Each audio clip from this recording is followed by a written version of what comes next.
We're going to get comfortable. Feel, tackle it. We're going to feel it. Yeah, 100%. Let's talk about digital. And this is probably, or not probably, this is a bit of a new thing for me. So showing my age. But in terms of my NLP studies, digital was never really part of the program or part of the course. So let's talk about digital phrases and what they are and what they mean and how we might respond to them, how we might identify and how we might respond to them.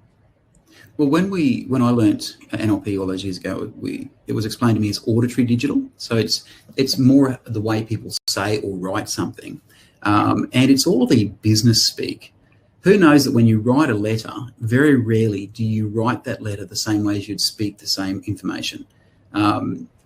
It's like at school we're taught to write professionally, which takes all the emotion out of things and it takes all the personality out. And when we do that, it's supposed to be professional. Who was it? Alan Pease. What's his book? Right Language. Right Language. Fantastic. Yeah, Fantastic book. Alan Pease teaches you to write as you speak, and it makes the message so much more clear. If we write like the information we've got on screen here now, or speak in regard to your concern, if Mark and I were having a conversation and I said, in regard to your concern, we are considering the following possibilities, you'd probably think I'm a bit of a dick because we don't speak like that. But digital language is something that is devoid of auditory, kinesthetic, or visual language. It is very plain Jane.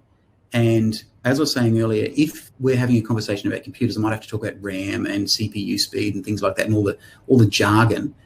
You've got to use that language to position yourself sometimes. But when you come back to the building rapport, you need to get back into the modality or listen for the modality or look for the modality that the person is in at that time. Somebody might write in a particular language, but speak in another language. So their primary vocal, the primary spoken language could be visual, and their primary written language might be auditory. So you can't take them in isolation. You've got to look at the whole picture and see where it is that the other person's coming from every time.